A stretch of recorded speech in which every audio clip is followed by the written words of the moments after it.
Functions of TCP IP layer. So अगर हम functions of TCP IP layer देखें तो टीसीपी आईपी मॉडल में हमने देखा था कि ये 4 या 5 लेयर मॉडल होता है। तो यहाँ पर अगर हम एक 4 लेयर मॉडल ले रहे हैं तो 4 लेयर मॉडल में इन लेयर्स का बेसिकली फंक्शन क्या होता है, ये क्या फंक्शंस करते हैं। तो यहाँ पर ये 4 लेयर मॉडल है। तो फर्स्ट लेयर है हमारी application layer. Application layer directly user से क्या होती है, कनेक्टेड होती है। एप्लीकेशन लेयर को हम क्या कहते हैं कि ये एक यूज़र फ्रेंडली लेयर है। तो डायरेक्टली जो आपका मोबाइल फ़ोन है या फिर जो भी लैपटॉप है, कंप्यूटर है, वो डायरेक्टली एप्लीकेशन लेयर से कनेक्टेड होता है। तो जो भी एप्लीकेशन हमें एक्सेस करना होता है, सपोज़ यूट्यूब हो, स्काइप है, व्हाट्सएप है या फिर फेसबुक है, इन एप्लीकेशन को एक्सेस करने के लिए एप्लीकेशन लेयर क्या करेगा, फंक्शन करेगा। तो यहाँ पर इन एप्लीकेशन को एक्सेस करने के लिए कुछ प्रोटोकॉल का यूज़ किया जाएगा। इन प्रोटोकॉल्स का यूज़ करके आप इन एप्लीकेशन को क्या कर सकते हो, एक्सेस कर सकते हो। मतलब क्या है कि एप्लीकेशन लेयर का जो फंक्शन है वो ये है कि आपको इंटरनेट से कनेक्ट कराएगा, आपको इंटरनेट पर लेकर के जाएगा कि आप इंटरनेट को एक्सेस कर पाओ। तो इंटरनेट को एक्सेस करने के लिए एप्लीकेशन लेयर फंक्शन करेगा, एप्लीकेशन लेयर ऑपरेट करेगा। देन आपको इन प्रोटोकॉल्स का यूज़ करके यूट्यूब, फेसबुक, व्हाट्सएप या फिर स्काइप जैसी एप्लीकेशन पे आपको लेकर के जाएगा। तो यहाँ पर इन एप्लीकेशन का जो ये प्रोटोकॉल्स हैं, जैसे डीएनएस हो गया, डोमेन नेम सर्विस हो गया, डीएचसीपी हो गया, dynamic host configuration protocol. Next है आपका एफटीपी। एफटीपी मतलब file transfer protocol. TFTP text file transfer protocol. SMTP simple mail transfer protocol. STTP hyper text transfer protocol. तो यहाँ पर जब भी हम इंटरनेट को एक्सेस करते हैं तो इंटरनेट को एक्सेस करने के लिए इन प्रोटोकॉल्स का यूज़ किया जाता है। फॉर एग्ज़ाम्पल अगर आप यूट्यूब को एक्सेस करना चाहते हो तो यूट्यूब को एक्सेस करने के लिए आप इसको अपने कंप्यूटर, लैपटॉप या फिर मोबाइल फ़ोन पर इस एड्रेस को डालेंगे। इस एड्रेस को जैसे ही आप डालेंगे तो जो आपका गूगल है वो यहाँ पर आपको एक HTTP ऐसा कुछ लिख करके देता है। तो ये क्या है, आपको HTTP प्रोटोकॉल है, हाइपर टेक्स्ट ट्रांसफ़र प्रोटोकॉल। इस प्रोटोकॉल की हेल्प से आप इस एड्रेस को एक्सेस कर पाते हो, मतलब कि यूट्यूब एप्लीकेशन को एक्सेस कर पाते हो। तो एप्लीकेशन लेयर बेसिकली फंक्शन करेगा एंड इन एप्लीकेशन पर एक्सेस कर पाओगे आप with the help of application layer.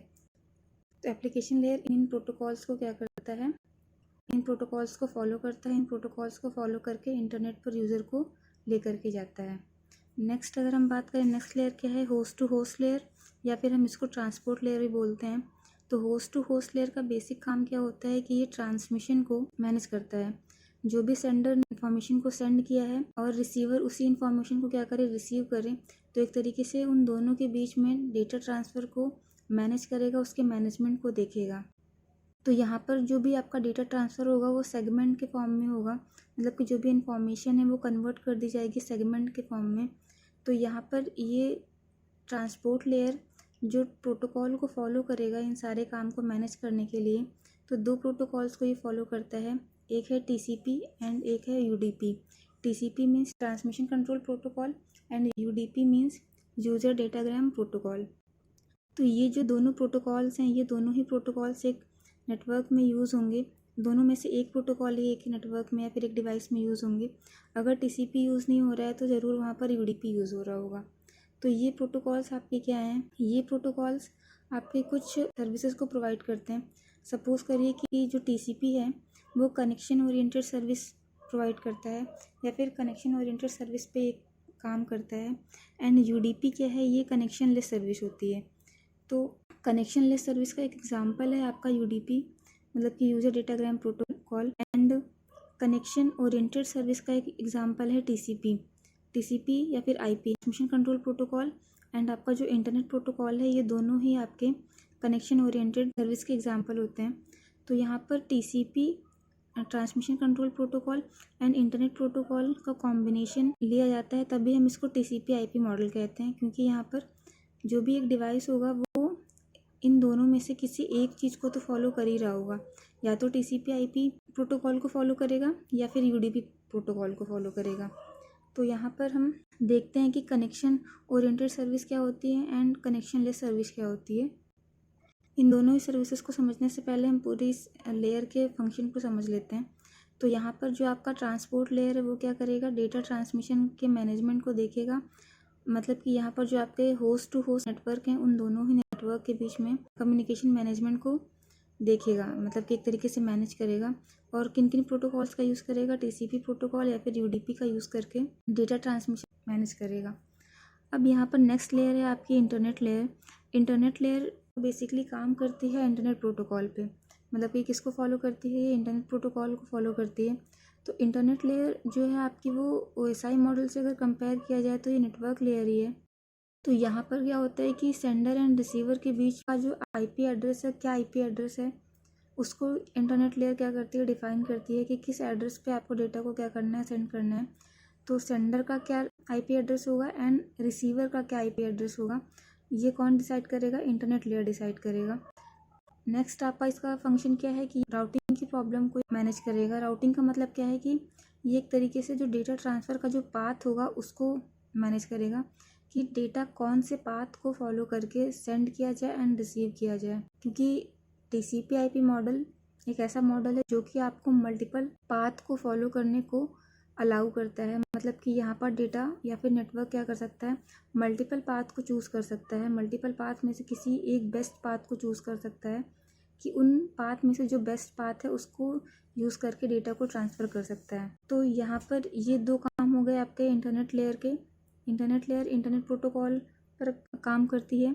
तो यहाँ पर आपके इंटरनेट लेयर पे जो और प्रोटोकॉल्स हैं वो क्या क्या हैं, एक है ICMP, IGMP, ARP and RARP। ICMP means internet control message protocol, IGMP means internet gateway message protocol, ARP means address resolution protocol and RARP means reverse address resolution protocols. And एक है आपका इंटरनेट प्रोटोकॉल या फिर IP। तो internet layers में ये सारे protocols आपके होते हैं। नेक्स्ट लेयर है हमारी network access layer. So network access layer क्या होती है, ये कॉम्बिनेशन होती है हमारी physical layer and data link layer का। तो यहाँ पर अगर हम नेटवर्क एक्सेस लेयर के फंक्शन को समझना चाहें तो जो फंक्शन आपका फिजिकल लेयर का है एंड डेटा लिंक लेयर का है, उन दोनों लेयर्स के फंक्शन का जो कॉम्बिनेशन होगा वही फंक्शन आपका क्या होगा, नेटवर्क एक्सेस लेयर का होगा। तो यहाँ पर data link layer and physical layer का कॉम्बिनेशन नेटवर्क एक्सेस लेयर है। यहाँ पर जो नेटवर्क एक्सेस लेयर है वो एक तरीके से हार्डवेयर एड्रेस के लिए होता है। मतलब कि जो भी आपके हार्डवेयर एड्रेस हैं उनको एड्रेस प्रोवाइड करता है। यहाँ पर अगर हार्डवेयर एड्रेस का एग्जांपल लें तो मैक एड्रेस आपका क्या है, हार्डवेयर एड्रेस का एग्जांपल है। मैक एड्रेस का मतलब क्या है कि मीडियम एड्रेस कंट्रोल। यहाँ पर हमारे पास जो डेटा लिंक लेयर है उनके सब लिंक का जो लेयर होता है उसको हम लोग क्या कहते हैं, मैक एड्रेस लेवल कहते हैं। मैक एड्रेस कहते हैं मतलब कि मीडियम एक्सेस कंट्रोल कहते हैं। अब नेटवर्क एक्सेस लेयर में कोई भी प्रोटोकॉल नहीं होता है। मतलब कि नेटवर्क एक्सेस लेयर एक ऐसी लेयर है जिसमें कोई भी प्रोटोकॉल नहीं होता, इसलिए हम यहाँ पर किसी भी प्रोटोकॉल की बात नहीं कर रहे हैं। यहाँ पर जो भी डेटा होता है, क्योंकि नेटवर्क एक्सेस लेयर जो है वो दो लेयर्स का कॉम्बिनेशन है, एक तो आपका डेटा लिंक लेयर एंड एक आपका क्या है, फिजिकल लेयर। तो डेटा लिंक लेयर में जो डेटा होता है वो फ्रेम्स में कन्वर्ट हो जाता है एंड जो भी आपका फिजिकल लेयर है उसमें जो डेटा होता है वो बिट्स के फॉर्म में कन्वर्ट हो जाता है। तो यहाँ पर एज सच कोई प्रोटोकॉल नहीं होता है, इन रूल्स को फॉलो करके आपका डेटा क्या होगा, ट्रांसमिट होगा। मतलब यहाँ पर जो एंड यूज़र होगा वो क्या करेगा, उस डेटा को रिसीव करेगा जो बिट्स के फॉर्म में कन्वर्ट होकर के आया है। पहले फ्रेम में कन्वर्ट होकर के आएगा, देन आपका बिट्स के फॉर्म में कन्वर्ट होकर के आएगा। डेटा लिंक लेयर क्या करेगा, उनको फ्रेम के फॉर्म में कन्वर्ट करेगा एंड फिजिकल लेयर उनको बिट्स के फॉर्म में कन्वर्ट करेगा। फिर उन इन्फॉर्मेशन को या फिर उस डेटा को हम ट्रांसमिट कर देंगे किसी कम्युनिकेशन चैनल के थ्रू या फिर किसी कम्युनिकेशन मीडियम का यूज़ करके, जो भी आपका अदर एंड है उसको। तो यहाँ पर हम किसी प्रोटोकॉल की बात नहीं कर रहे हैं, यहाँ पे कोई प्रोटोकॉल मेंशन नहीं किया गया इस लेयर के लिए, इसलिए हम किसी प्रोटोकॉल को यहाँ पर नहीं पढ़ेंगे। तो ये आपका बेसिक फंक्शन था कि एप्लीकेशन लेयर क्या काम करेगा, होस्ट टू होस्ट लेयर क्या करेगा, इंटरनेट लेयर का क्या काम है एंड नेटवर्क एक्सेस लेयर का क्या काम है। तो यहाँ पर जो काम आपका एप्लीकेशन लेयर था, एप्लीकेशन लेयर हमारा क्या था, 3 लेयर्स का कॉम्बिनेशन था। एप्लीकेशन लेयर हो गया, प्रेजेंटेशन लेयर हो गया एंड सेशन लेयर हो गया। इन तीनों ही लेयर्स का कॉम्बिनेशन आपका क्या था, एप्लीकेशन लेयर था। तो उन तीनों के जो आपके फंक्शन थे वो आपका क्या होगा, एप्लीकेशन लेयर परफॉर्म करेगा। होस्ट टू होस्ट लेयर या फिर ट्रांसपोर्ट लेयर, ट्रांसपोर्ट लेयर का जो फंक्शन है वो ट्रांसपोर्ट लेयर या फिर host to host layer perform करेगा। Next internet layer, OSI model से कंपेयर हम इन सभी को कर रहे हैं, तो OSI मॉडल में इंटरनेट लेयर जो थी वो नेटवर्क लेयर थी। तो नेटवर्क लेयर का जो फंक्शन है वही आपका इंटरनेट लेयर का फंक्शन होगा। Next network access layer. Network access layer combination है आपका data link layer and physical layer का। तो जो फंक्शन आपका data link layer and physical layer का होगा वही आपका नेटवर्क एक्सेस लेयर का होगा TCP/IP मॉडल में। तो ये बेसिक फंक्शन था। नेक्स्ट अगर हम बात करें, हमने यहाँ पर डिस्कस किया था कि connection oriented service and connection less service के बारे में। तो TCP/IP जो है वो कनेक्शन ओरिएंटेड सर्विस का एग्जाम्पल है एंड UDP जो है वो कनेक्शन लेस सर्विस का एग्जाम्पल है। तो हम बात करते हैं connection oriented service and connection less service के बारे में। कनेक्शन ओरिएंटेड सर्विस का मतलब क्या होता है कि जो सेंडर एंड है एंड रिसीवर एंड है, इन दोनों ही एंड के बीच में डायरेक्ट कनेक्शन होता है। तो यहाँ पर जो डेटा ट्रांसफ़र होता है वो किसी कनेक्शन के थ्रू होगा। तो कनेक्शन ओरिएंटेड सर्विस में रिट्रांसमिशन की फैसिलिटी होती है, मतलब कि जब तक आपका डेटा ट्रांसमिट नहीं हो जाता पूरी तरीके से एंड रिसीवर इस चीज़ का एक्नॉलेजमेंट ट्रांसमीटर को नहीं दे देता है कि जो भी डेटा आपने ट्रांसमिट किया था वो मैंने पूरा का पूरा रिसीव कर लिया है, मतलब कि जितने भी पैकेट्स आपने ट्रांसमिट किए थे, पैकेट 1, पैकेट 2, पैकेट 3, वो सभी मैंने रिसीव कर लिए। जब तक इस चीज़ का एक्नॉलेजमेंट रिसीवर सेंडर को नहीं देगा तब तक कम्युनिकेशन कंप्लीट नहीं होगा। तो यहाँ पर अगर कोई भी पैकेट मिस हो जाता है, सपोज़ रिसीवर ने एक्नॉलेजमेंट दिया ट्रांसमीटर को, इन केस ऑफ कोई पैकेट अगर मिस हो गया, सपोज़ करिए पैकेट 2 मिस हो गया है, रिसीवर ने पैकेट 1 एंड पैकेट 3 तो रिसीव कर लिया लेकिन पैकेट 2 मिस हो गया, तो रिसीवर क्या करेगा, सेंडर को एक्नॉलेजमेंट भेजेगा कि पैकेट 2 लॉस्ट हो गया है, पैकेट 2 रिसीव नहीं हुआ है। तो रिसीवर क्या करेगा, सेंड करेगा उसको, और तब तक पूरे के पूरे डेटा को ट्रांसमिट नहीं किया जाएगा फाइनल, या फिर पूरा कम्युनिकेशन तब तक कंप्लीट नहीं होगा जब तक आपका वो जो लॉस्ट पैकेट था उसको रिट्रांसमिट नहीं कर दिया जाता। तो यहाँ पर अगर हम एग्ज़ाम्पल देखें तो एग्ज़ाम्पल हमारे पास क्या क्या हो गए, ईमेल हो गया, डॉक्यूमेंट फाइल हो गई, या फिर PDF हो गया। ये सारे क्या हैं, एक एग्ज़ाम्पल हैं कि अगर आप सपोज़ करिए आप किसी को ईमेल करते हैं और अगर कोई भी फ़ाइल लॉस्ट हो गई है, सपोज़ करिए जो आपको यूज़फुल फ़ाइल थी वही लॉस्ट हो गई है। सपोज़ करिए अगर आपने 10 फाइल भेजी थी, 10 पेजेस भेजे थे, उन 10 पेजेस में जो आपका फाइनल कंक्लूज़न था वो लास्ट वाले पेज में था, और अगर आपको केवल 9 फाइल्स रिसीव हुई और जो 10वीं फाइल थी वो रिसीव नहीं हुई, तो कोई मतलब ही नहीं रह गया उस मेल का, क्योंकि जो फाइनल कंक्लूज़न था वो 10th वाली फ़ाइल में था और 10th वाली फ़ाइल ही हमारी मिस हो गई। तो ईमेल में ये फैसिलिटी है कि वो क्या करेगा, डेटा को रिट्रांसमिट करेगा, जो भी पैकेट या फिर जो भी फ़ाइल हमारी लॉस्ट हो गई है, मिस हो गई है, उसको क्या करेगा, वो दोबारा से रिकवर करके सेंड करेगा। मतलब कि यहाँ पर ऑटोमेटिकली रिसीवर से एक्नॉलेजमेंट चला जाएगा कि ये वाली जो फ़ाइल थी ये मिस हो गई है, या फिर ये वाला जो पैकेट था वो मिस हो गया, उसको दोबारा से ट्रांसमिट कीजिए। तो इसको हम क्या कहते हैं, नॉन रियल टाइम डेटा कहेंगे। So non real time data का मतलब है कि सपोज़ हमने कोई मेल सेंड किया है किसी को, तो जो रिसीवर है ज़रूरी नहीं है कि वो उसी टाइम पर उस मेल को रिसीव करे या उसी टाइम पर उस मेल को पढ़े। हो सकता है कि वो 2 से 3 दिन बाद उस मेल को पढ़े या फिर 2 से 3 दिन बाद उस मेल को देखे।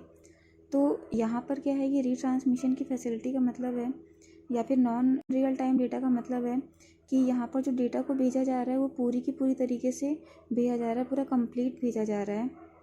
अगर कोई भी पैकेट लॉस्ट हो रहा है तो उस लॉस्ट पैकेट के साथ उस डेटा को नहीं भेजा जाएगा, कंप्लीट पूरे के पूरे डेटा को भेजा जाएगा। जो भी लॉस्ट हुआ है उसको रिकवर करके उस डेटा को भी भेज दिया जाएगा, चाहे कितना भी डिले हो। तो अगर कोई भी पैकेट लॉस्ट हो जा रहा है या फिर कोई भी फ़ाइल हमारी लॉस्ट हो जा रही है, तो क्या करेगा, जो भी आपका नेटवर्क है या फिर जो डिवाइस है वो थोड़ा सा डिले कर देगा उस फाइल को, तब वो ट्रांसमिट नहीं करेगा जब अगर पैकेट कोई लॉस्ट हो गया है। जब तक उस पूरे के पूरे इन्फॉर्मेशन को, उस पूरे के पूरे डेटा को, उस पूरे के पूरे फाइल को या फिर पैकेट को रिकवर नहीं कर लिया जाता, तब तक उस डेटा को वो ट्रांसमिट नहीं करेगा रिसीवर को, चाहे डिले हो जाए। अगर आप लोगों ने कभी इस चीज़ को नोटिस किया हो कि आपने और आपके फ्रेंड ने बिल्कुल बगल बगल में बैठ करके अगर मेल किया लेकिन होता है कभी कभी कि मेल रिसीव नहीं होता है, इतने पास होने के बाद भी मेल रिसीव नहीं होता है, क्योंकि हो सकता है कि सपोज़ करिए कोई डिले आ गया हो, कहीं कुछ पैकेट लॉस्ट हो गया हो ट्रांसमिशन में, तो उस पैकेट को जब तक वो रिकवर नहीं कर लेगा तब तक कंप्लीट डेटा को ट्रांसमिट नहीं किया जाएगा रिसीवर को। तो इसलिए हम थोड़ा सा डिले देखते हैं कि जो डिले आता है वो इसी वजह से आता है कि अगर कोई पैकेट लॉस्ट हुआ है तो उस लॉस्ट पैकेट को रिकवर करने के बाद ही कंप्लीट डेटा को ट्रांसमिट किया जाएगा। तो ये है आपका नॉन रियल टाइम डेटा। तो इस वजह से यहाँ पर क्या होता है, ये एक स्लो रिस्पांस आपको दिखाएगा। जो कनेक्शन ओरिएंटेड सर्विस है वो स्लो रिस्पांस दिखाएगा इन कंपैरिजन टू UDP। क्योंकि यहाँ पर हम एक्नॉलेजमेंट भी भेज रहे हैं।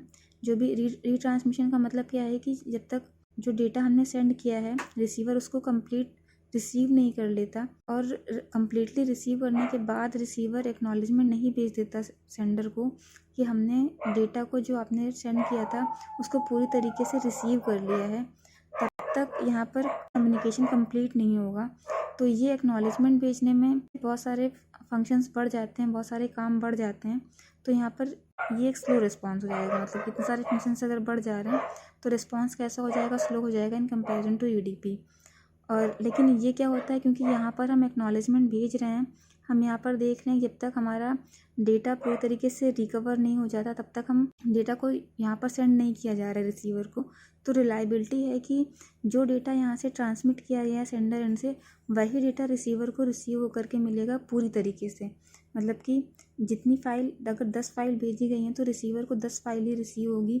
ऐसा नहीं होगा कि हमने 10 फाइल भेजी थी लेकिन रिसीवर ने केवल 9 फाइल रिसीव की। तो इसी कारण यहाँ पर कहा जा सकता है कि TCP/IP मॉडल या फिर कनेक्शन ओरिएंटेड सर्विस एक रिलायबल सर्विस होती है। नेक्स्ट अगर हम UDP की बात करें, UDP आपका क्या है, कनेक्शन लेस सर्विस है। तो कनेक्शन लेस सर्विस में हमारे पास किसी भी टाइप का सेंडर एंड रिसीवर के बीच में कोई भी डायरेक्ट कनेक्शन नहीं होता है, तो वो क्या होगा, कनेक्शन लेस सर्विस होगा। यहाँ पर किसी भी टाइप का रीट्रांसमिशन पॉसिबल नहीं होता है। रीट्रांसमिशन पॉसिबल नहीं है मतलब कि जो डेटा आपका सेंड किया गया है, ज़रूरी नहीं है कि अगर कोई पैकेट लॉस्ट हो रहा है, कोई भी इन्फॉर्मेशन लॉस्ट हो रही है आपकी, तो उस इन्फॉर्मेशन को दोबारा से सेंड किया जाएगा, ऐसा यहाँ पर बिल्कुल भी नहीं है। तो यहाँ पर डेटा कैसा है, रियल टाइम डेटा होगा। रियल टाइम डेटा का मतलब क्या है कि हम एक एग्जांपल ले सकते हैं लाइव का। सपोज़ कीजिए कि अगर आप वॉइस कॉल पे बात कर रहे हैं या फिर वीडियो कॉल पे बात कर रहे हैं, तो जब भी आप वॉइस कॉल पे बात करते हैं या फिर वीडियो कॉल पे बात करते हैं तो आपको पता है कि अगर बीच में वॉइस में इंटरप्शन हुआ है तो सामने वाले की आवाज़ अगर आपको सुनाई नहीं पड़ी है, वहाँ पर जो भी इन्फॉर्मेशन लॉस्ट हो गई है, जो आवाज़ आपको नहीं आई है, तो आप सामने वाले से कहेंगे कि आप दोबारा से बोलिए, आपकी आवाज़ नहीं आ रही है हमें। तो यहाँ पर जो आवाज़ नहीं आई है आपको, वो दोबारा से नहीं भेजी जाएगी। अब जितना लॉस्ट हो गया है वो लॉस्ट हो गया है, अब आपको आगे का ही सुनाई पड़ेगा, जितना पीछे आपको नहीं सुनाई पड़ा है वो दोबारा से नहीं भेजा जाएगा। इसी तरीके से वीडियो कॉल में भी जब आप वीडियो कॉल करते हो, अगर कहीं भी पुअर कनेक्शन हो रहा है, पुअर कनेक्शन की वजह से जितना भी आपका इन्फॉर्मेशन वहाँ पर लॉस्ट हो रहा है वो दोबारा से नहीं भेजा जाता है। उसके बाद ही आप उनसे जब बोलते हो, सामने वाले से आप रिक्वेस्ट करोगे कि आपकी आवाज़ नहीं आ रही है, आप दोबारा से बोलिए आपने क्या बोला है, या फिर दोबारा से आप उसको रिपीट कर दीजिए, तो वो दोबारा रिपीट करेंगे, लेकिन जितना लॉस्ट हो गया है पहले का वो आपको दोबारा से ट्रांसमिट नहीं किया जाएगा। तो एक तरीके से यहाँ पर लाइव हो गया कि जो भी हो रहा है वो रियल टाइम में हो रहा है। जितना आपको सुनाई पड़ रहा है सुनाई पड़ रहा है, अगर प्रॉपर सुनाई पड़ा तो ठीक है, और अगर नहीं सुनाई पड़ा तो आपको रिक्वेस्ट करनी पड़ेगी, मतलब आपको यूज़र से ही रिक्वेस्ट करनी पड़ेगी कि आप दोबारा से उसको रिपीट करें, दोबारा से उसको सेंड करें। मतलब कि आप वॉइस कॉल पे बात कर रहे हैं फिर वीडियो कॉल पे बात कर रहे हैं, तो आप उनको रिक्वेस्ट करेंगे कि आप दोबारा से रिपीट कर दीजिए, हमको सुनाई नहीं पड़ा या फिर कुछ इंटरप्शन आ रहा है यहाँ पर वॉइस में। तो यहाँ पर रियल टाइम डेटा को यही बोलते हैं कि आपका लाइव ही परफॉर्म होगा।